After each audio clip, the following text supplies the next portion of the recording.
Good afternoon.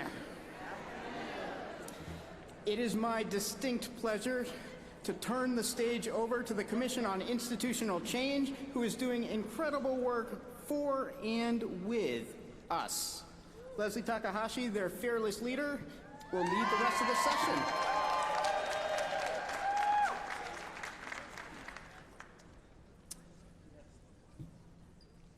So it's nice to be up here in an official capacity, unlike the last time. Some of you might remember.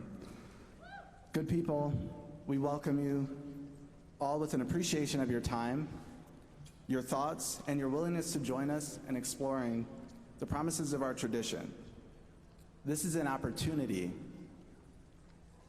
We invite you with us to seize a moment in our history where we can fulfill our noblest values, deepen our understanding of who we are together, and clarify our theology for our future.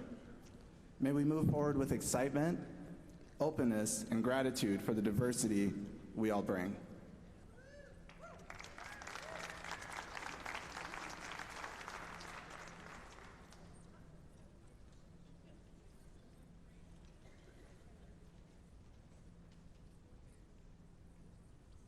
We light our chalice with these words from the Reverend Manish Mishra Marzetti. The universe sings no less because time and space wear us thin. The music calls us to recognize our limitations, to recognize that the song is best sung with others. Our first commitment, when appointed as your Commission on Institutional Change, was to ground our work in what our faith calls us to do, and our work over the last 2 years has allowed us each to deepen our personal faith commitments. As a living tradition, may we make the cares of this world our sacred text and accept the challenge to create deep and beloved community among us.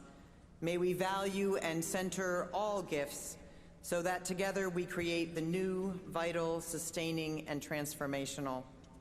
As people of faith, may we ask, how do we fulfill the Universalist promise and affirm the worth and dignity not only of those within our doors, but those who are our fellow citizens of the world? And may our lived belief be that our fates are intertwined and our destinies linked. Our ability to commit anew to these connections will determine our ability to transform ourselves and to be communities of sustenance and strength in our troubled, precious, shrinking, warming world.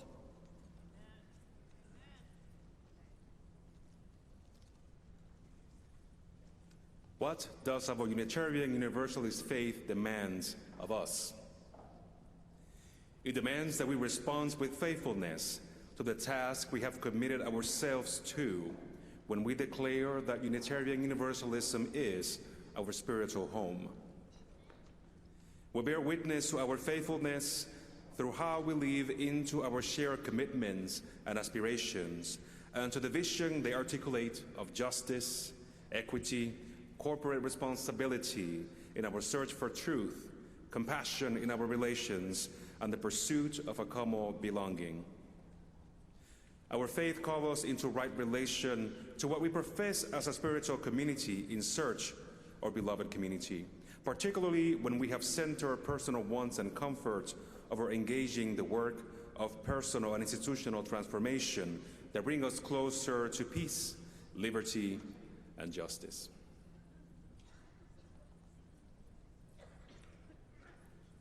So often we talk about congregational polity and covenant as structures of organization and management for our movement, as if this is only our business model.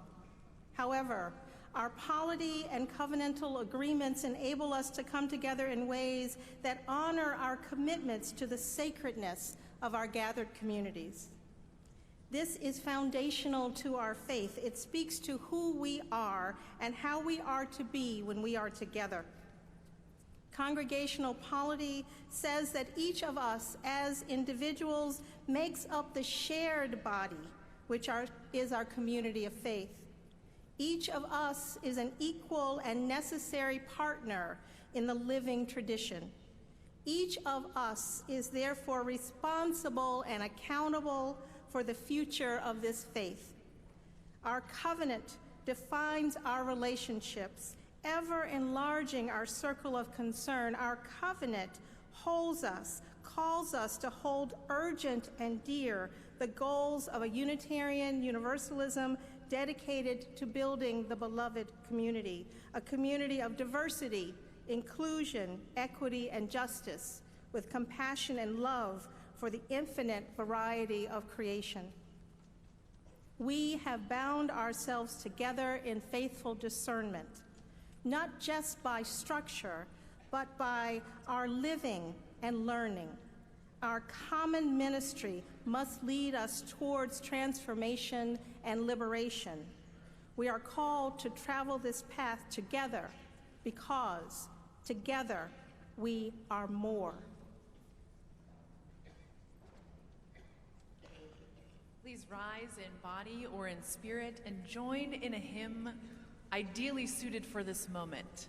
Together We Are More was co-authored by Leslie Takahashi and Angela Salvagione. I'll invite Allison to play the chorus through once, and then I'll teach it to you line by line.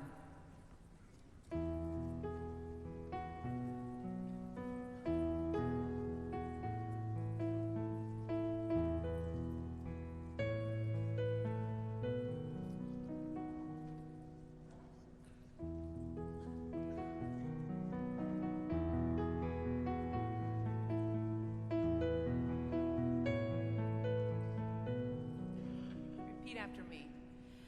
I am the hope. I am the hope. You are the courage. You are the courage. Together we are more. Together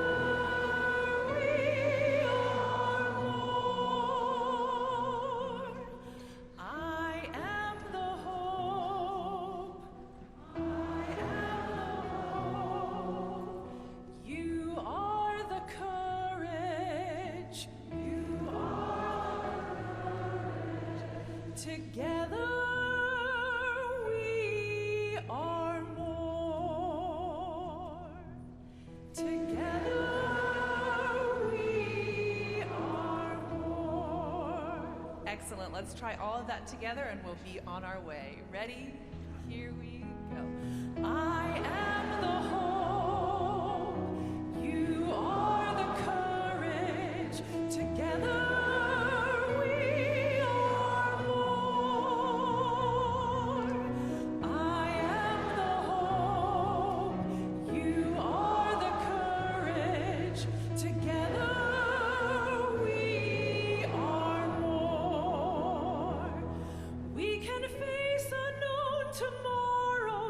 the strength of what we've seen, we can glimpse the far horizon, see the forest and the trees. If we join in faith together in beloved community, we will know this world as heaven in its love and unity. You are the hope. I am the courage. Together we are more. You are the hope. I am the courage. Together we are more. We can hear another story, and its force will shape our own. We can witness to life's heartaches, and we need not feel alone. We can learn new ways of knowing till our deepest hopes be known. We can honor all the journeys and bring all the travelers home. We are the hope. We are the courage. Together we are more. We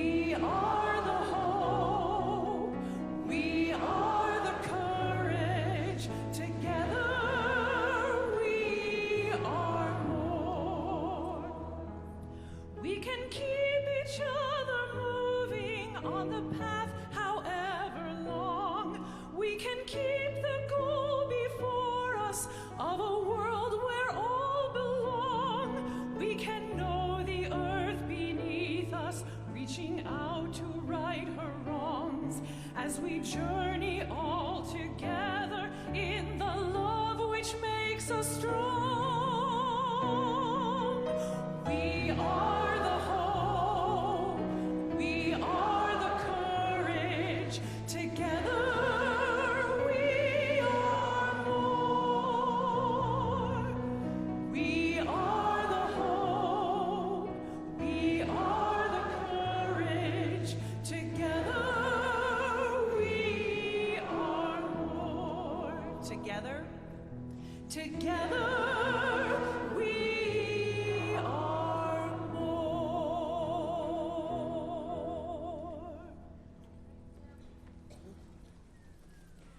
Good afternoon. I'm the Reverend Leslie Takahashi, she, her, hers, and I am the chair of the Commission on Institutional Change.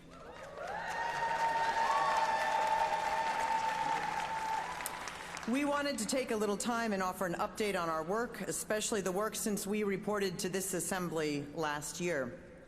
The Commission on Institutional Change was charged with identifying the long-term cultural and institutional change needed to redeem the essential promise and ideal of Unitarian Universalism. Good afternoon, and I'm Mary Byron. We were specifically charged, she, her, hers. We were specifically charged with addressing the long festering issues of race, racism, and white supremacy culture within Unitarian Universalism. And as part of our charge, we're directed to unpack the controversy in the spring of 2017 around the Southern Regional Lead hiring process.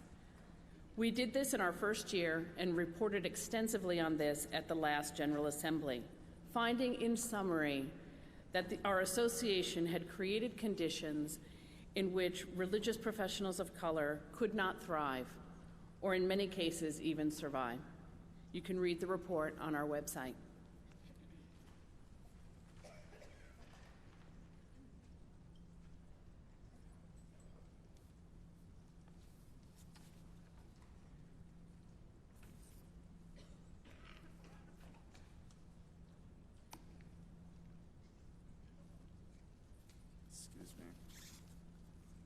Hi, my name is Sir LeBaire Jr.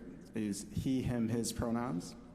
We made some assumptions based on our first year's work, including that equity, diversity, and inclusion is possible within our faith, that multiple truths coincide, that we move best when we move together. The oppressive systems we have moved in have wounded people. We lack common agreements on past inequities, and concluded that a Unitarian Universalism, which addresses these systems, will work better for everybody. We identified what the characteristics of a more diverse, equitable, and inclusive congregation would look like, what the UUA staff work would look like, what partner and affiliate organizations would look like, in addition to what credentialing would look like. And what we found was that structural and systematic change were needed.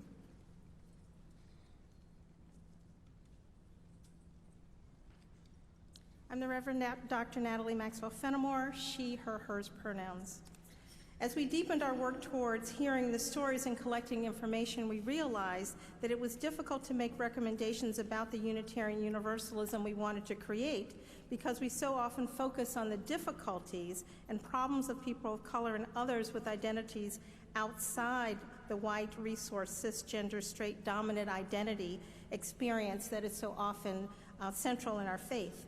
So we focused on convening what we call the Happy Valley Collaboratory, which gave us a chance to bring together people to create a vision of what an inclusive, diverse, and more equitable Unitarian Universalism could look like. We're grateful to those who came together. Perhaps the most refreshing and inspiring part was that when we don't have to spend our time arguing about whether we have an issue of racial bias, we can get a lot done.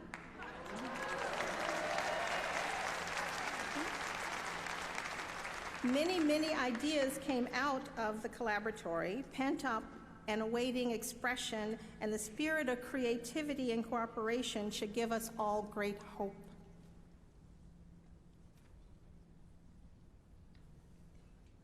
I am Elias Ortega Aponte, he, him's pronouns. This year we ask, what benchmarks processes, and accountability mechanisms are needed to transform persistently inequitable material outcomes into full access, full inclusion, and full participation in our communities, seminaries, affiliated organizations, credentialing bodies, and the national organizations for UUs of color, recognizing the multiple social vocations persons of color can hold relative to sexual and gender orientation, class, and ability.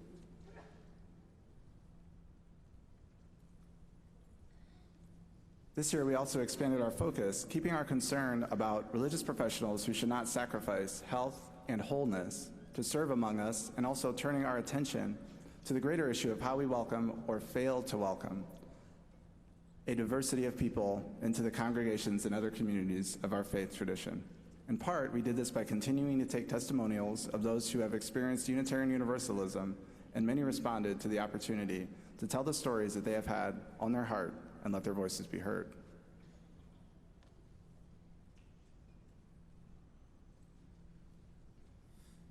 We are appreciative of the many, many people who have contributed to our work. Since appointed, we have been collecting testimony and data to try to look for patterns across the data for so much of the conversation thus far that has been reshaping or shaped around the events which were named and explored, often in social media. The data collection through interviews, focus groups, and document submissions have produced over 100 hours of audio and video recording, over 450 pages of documents from over 225 participants.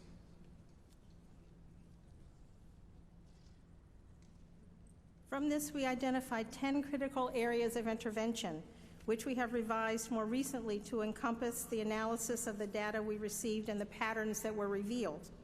Through our work this year, we identified these 10 critical areas for intervention, and if addressed, we believe these areas will allow us to make significant progress toward creating a more inclusive, equitable, hospitable, and diverse Unitarian Universalism.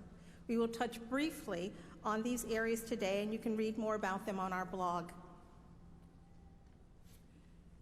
Today, you'll hear us engage in conversations about solutions more than problems. However, these areas come out of our deep engagement with what has been happening among us.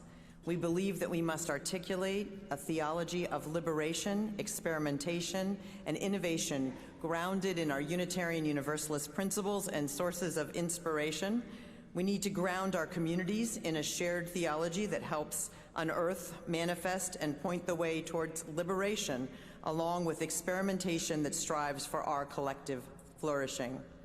The data that we have collected led us to conclude that we need communities based on covenant and commitment, rather than comfort and conformity, with shared learning and exploration as a foundation.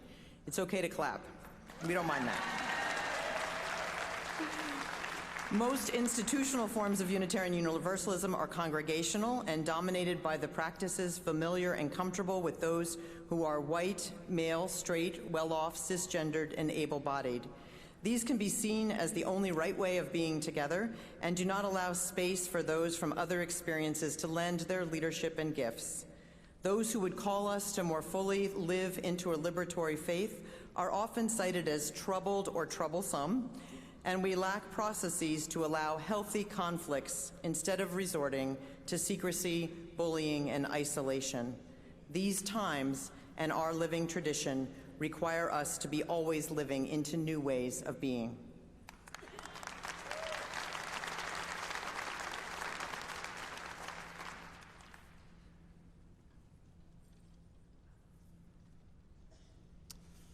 We also believe we must acknowledge the loss of those who have not been welcomed or accepted into Unitarian Universalism and deepen our practice of hospitality. People of color, LGBTQ people, Black people, people with disabilities, and poor people are not new within Unitarian Universalism, and many of us have been here all our lives.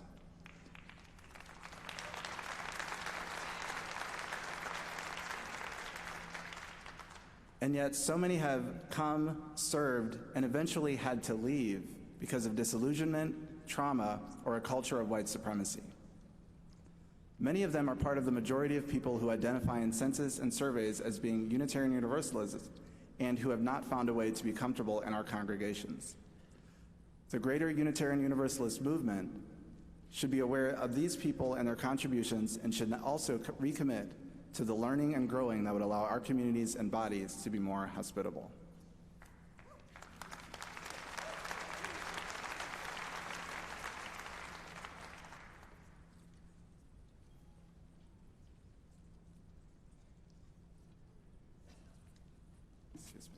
We assert that we must value the knowledge of people of color and other groups. We marginalize in our common life and ensure opportunities for full involvement for UUs of color in the various settings of our faith. We have heard countless stories of how our congregations and organizations diminish people of color who come in. Many people of color do not end up staying. Some are repelled immediately, others are burned out. Those who opt to stay labor to nurture our faith and are not acknowledged for their contributions. And this year, we observe those who would be allied are often forced out. We also need to understand people of color are more likely to come into Unitarian Universalism because they hold another marginalized identity, rejected in their birthright religions, especially LGBTQ.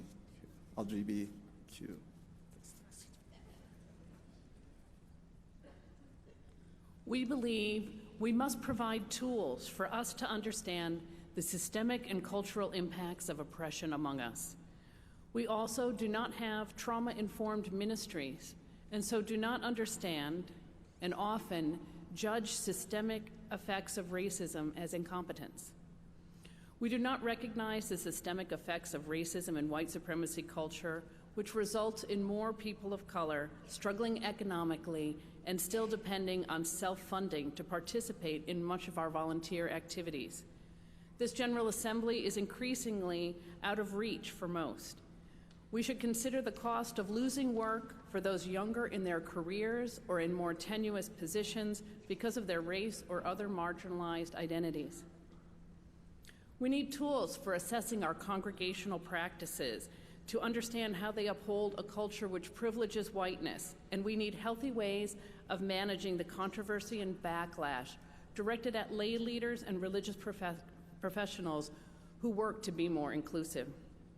Last year, we spoke extensively about the need to ensure quality of livelihood for religious professionals of color, especially those with complex identities for whom our current systems are destructive, or who bear the brunt of the destructive power of our current broken systems. We will hear some of the response to our work in a few minutes.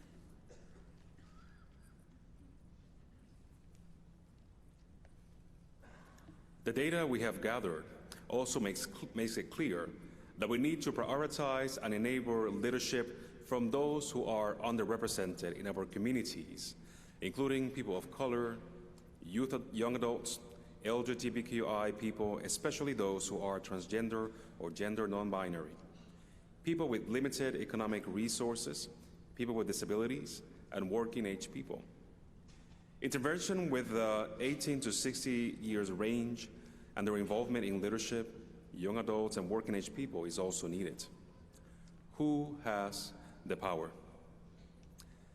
The young folks are already living into the culture that we want, and so they have valuable skills.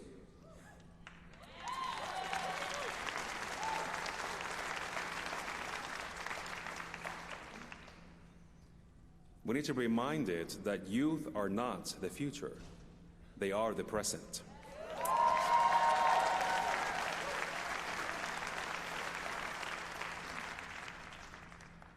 People who are undervalued in the dominant culture also have many of the intelligences needed to navigate a more diverse world. We also believe that we must identify, develop, and spread examples of innovation, of equity, inclusion, and diversity, and establish channels of innovation and risk-taking. People and congregations are taking risks to be inclusive, and we have models worth considering, not yet for widespread replication, rather to inform and to inspire. Developing a culture of experimentation will be essential in bridging the larger gap between where we are and where we need to be.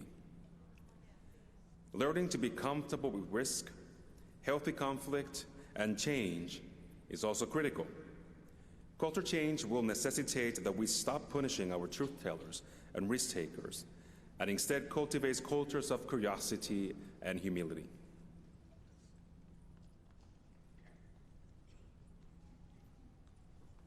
As we heard the stories of how people have been treated in our communities, we also believe it is critical to develop healthy processes for repair, restoration, and reparations. Within our larger association and within our local communities, we need healthy processes for repairing relationships which have been damaged and understanding the boundaries that come with such restoration.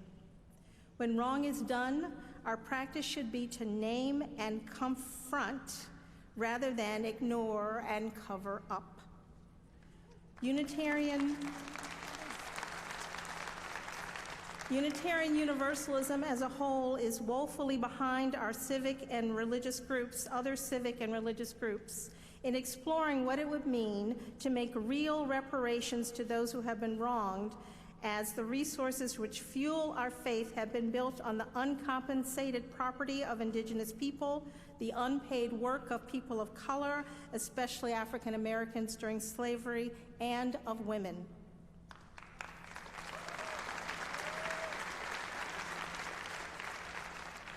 And the last area we have identified based on interviews, conversations, and surveys is the need to enact mechanisms of accountability and integrity towards our shared goals of equity, inclusion, and diversity, which transcend particular leadership. Mechanisms of accountability and integrity that identify the chains of command, place checks and balances throughout the system, and promote just relations are needed.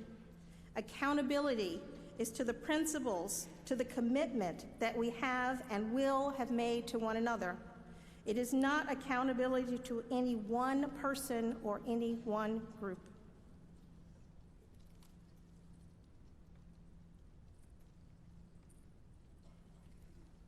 When we leave here, the Commission will be focused on completing our data collection activities and the audit of systemic racism. We will continue to analyze the information that we have collected to date, including all that you will share with us over the next 2 days. The last area of inquiry from our charge will be to explore systematic ways to repair the harms and heal relationships. We will then turn our attention to writing our recommendations for the continued work in our association and congregations. We will be delivering those, culminating in a final report at next year's General Assembly. When we started this work, we reflected on the necessity for our work not to be a report that sits on a shelf and is not actioned.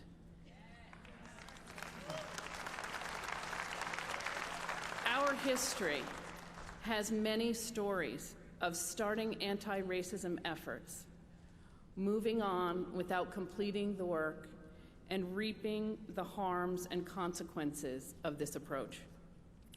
In one of the focus groups this spring, a participant likened the continued focus needed to create real transformation to making microwave popcorn. You need the full-on, full 2 minutes without stopping, because 12 10-second intervals is not going to get you your popcorn.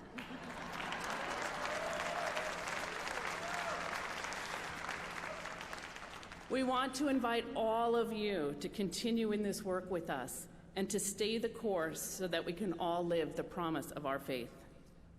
And we still want to hear from you.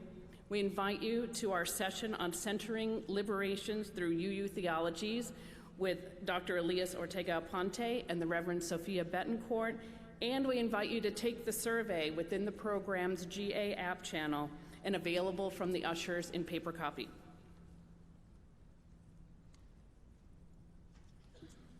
So the part you're all wondering, how can you help? First, by participating in the conversations and survey. And most importantly, by getting your congregation talking about and engaged in conversation about how to be more hospitable and inclusive. We have resources on our page and suggested practices. We will make available study materials through our blog in the congregational resources section of our website. Our work has convinced us that this engagement is essential to the future of our faith in this era when organized religion as a whole is on a decline. We have the beliefs that make sense and a culture that needs to be recentered. So many identify with who we are and yet cannot find a home among us. Too many have been injured by our lack of awareness. Younger and more engaged people expect a progressive religion to be hospitable and welcoming. Though there are many levels of engagement, from dialogue to learning and studying, from advocacy and self-reflection and learning, if you can do nothing else to support our work, the most basic support is to acknowledge the need for change, to listen, and to not block others from action.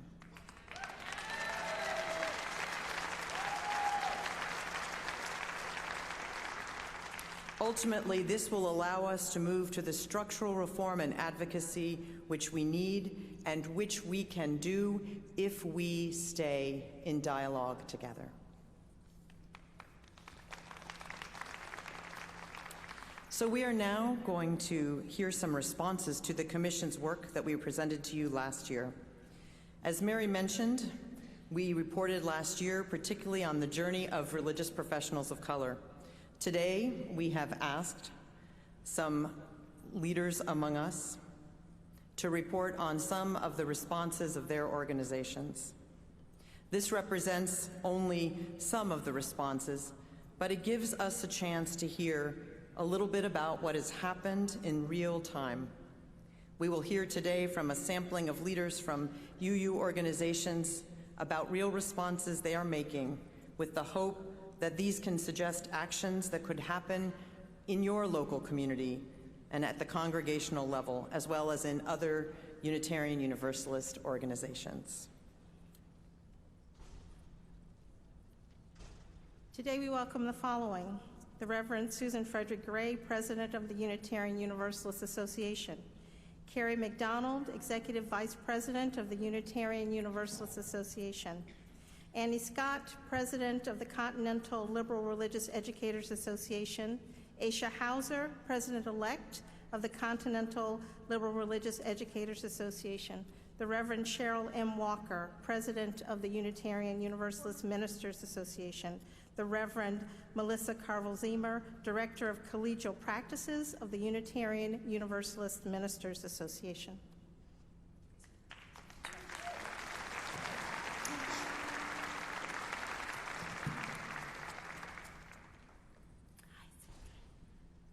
So, we want to ask each of you to respond briefly to this question. We know that you and your organization have been working hard to address the need to build a more hospitable and inclusive Unitarian Universalism.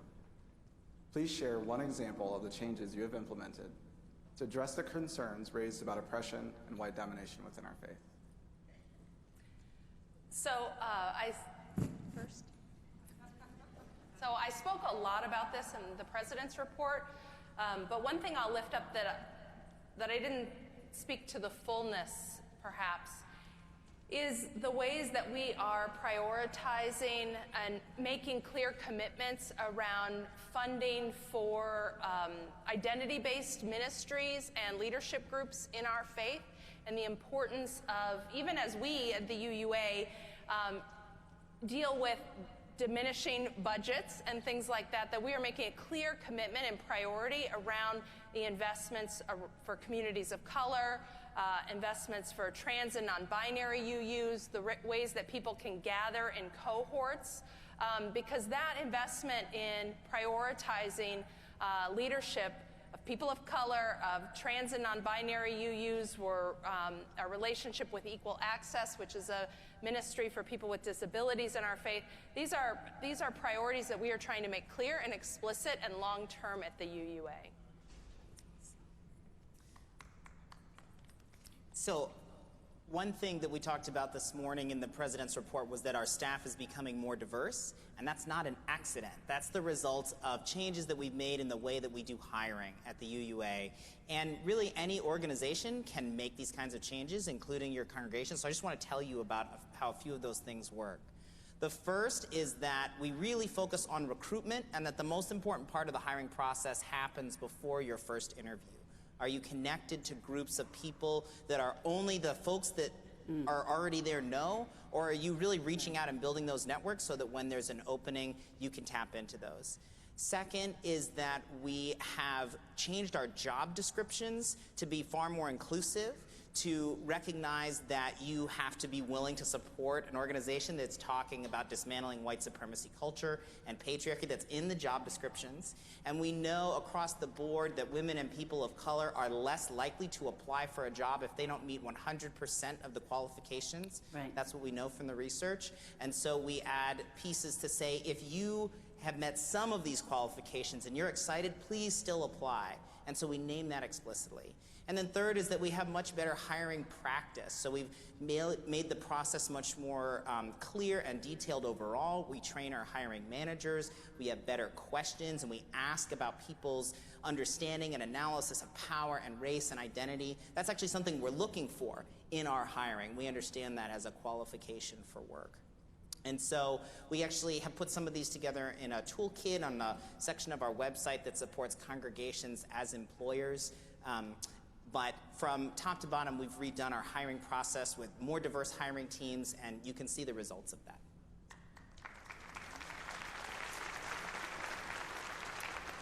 Beginning in the fall of 2017, the culture of the Laredo Board has been fundamentally changing by embracing a practice of dismantling white supremacist culture in how we are together and do our work. It takes repetition and persistence and is guided by the article White Supremacist Cultural Characteristics by Oken and Jones, which you can Google, it's everywhere. We practice noticing and naming perfectionism when we are critical of ourselves, one another, and focusing on our mistakes. Then we embrace the antidote of appreciation by laughing at mistakes and asking, what can we learn from this? We are also noticing either-or thinking, seeing only two choices. We invite ourselves to take the time to let other options arise and bubble to the surface. And lastly, we are noticing when we feel rushed to make decisions with a sense of urgency. Instead, we invite ourselves to slow down so that everyone has the time they need to think and feel and be heard. And we remind ourselves over and over to breathe.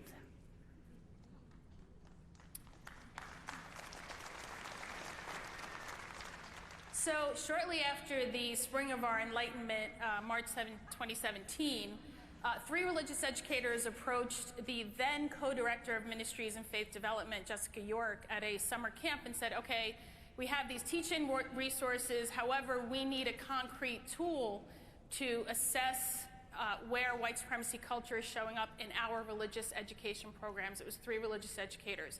So Jessica convened Annie Scott, myself, and a group of stakeholders, all religious educators, to talk about how we can create this tool.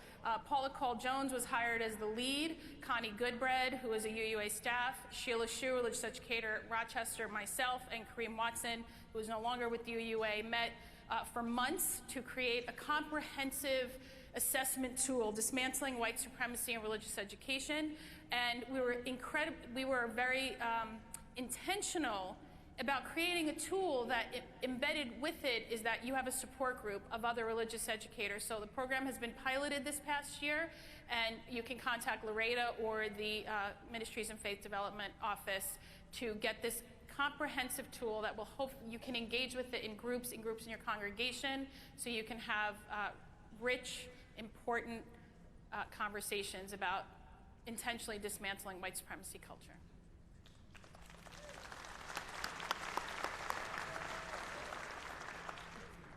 We've been doing a lot of work, but one thing that we did, actually, you did. You did it this morning. You changed a word. You changed final to full. You changed learned to learning. And it may seem like it's just a word, but words change thoughts, thoughts change actions, actions change cultures. Yep. And if you don't think that's true, my birth certificate says that I'm colored. But we changed words, and we changed culture. So it's so important that some of the things that we think are just so little, just so tiny, are actually huge. And it shifted and is shifting our culture to one where your religious leaders don't think we have the answers. We think with you we will learn the answers. And in learning together, we shift the way we are together, and we shift the culture.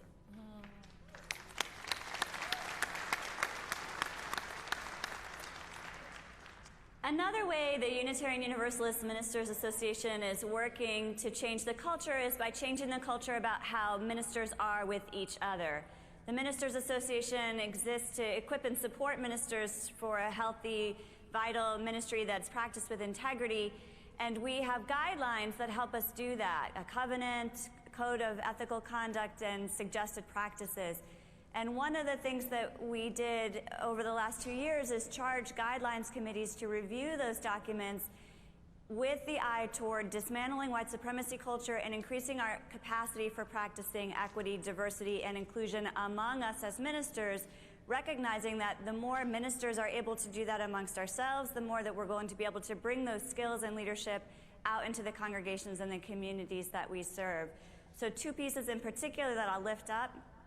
We voted just a few days ago to study proposed revisions over the course of the next year or 2, and those revisions include revisions to make our ethical code of conduct stronger so that we recognize the ways in which we have to change to create equitable community amongst ourselves and strengthen our skills, but also to create practices for accountability that are rooted in restorative practices so that we help each other continue to come into the community, embrace opportunities for learning and growth, and then take that learning back out into our ministries in the world.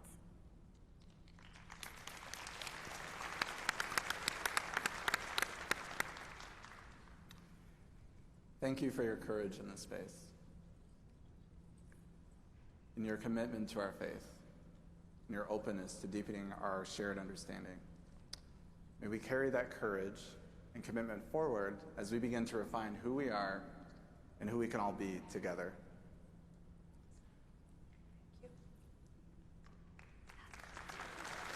I think we go.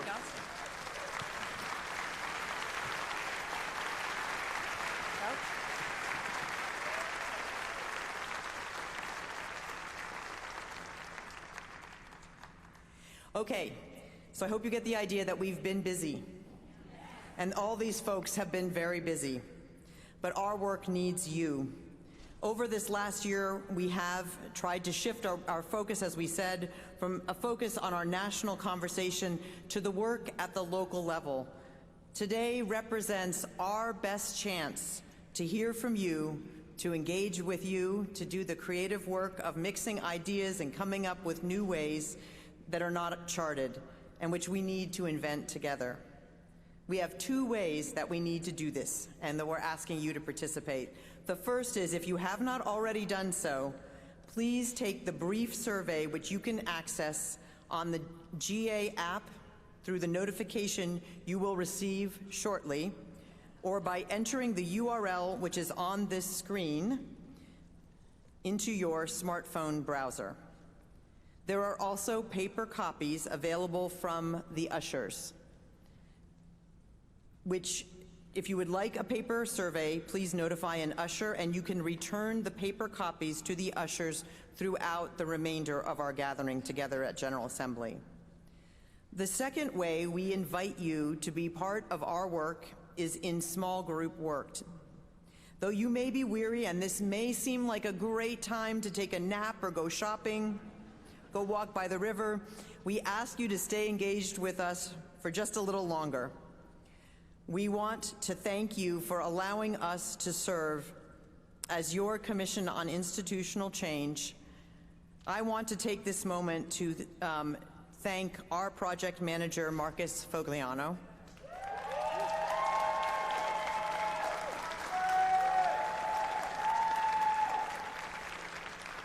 And I want to also thank this incredibly dedicated group of commissioners. Thank you.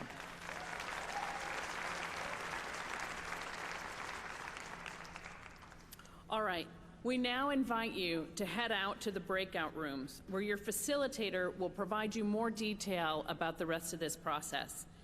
You can find your room assignment in the GA app or by visiting the URL, well, which is going to show up on the screen in a minute. But it's tinyurl.com/GA2019. There we go. There we go, breakouts. Into your smartphone browser.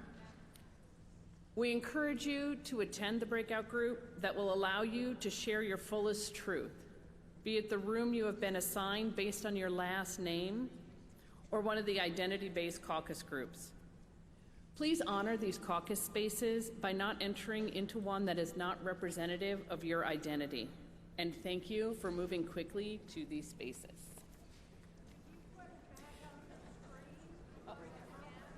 We're going to get the breakup screens, slides back up on the screen for you in a moment. And I want to please ask, please be mindful of the breakout spaces you decide to go to. These identity-based spaces are for people that are from the identity and are for people that share a common experience. They are not learning spaces for those of us that want to learn how to be better allies and accomplices.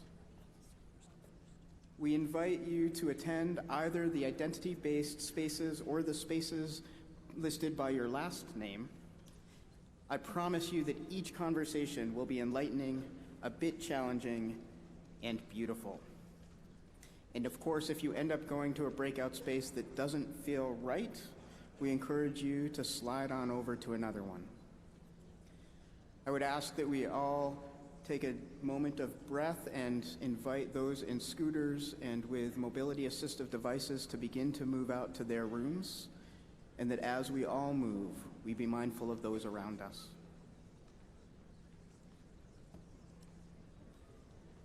Marcus is letting me know that the groups will begin at 3, which gives you 40 minutes to get from here to there, which allows for a good bathroom break.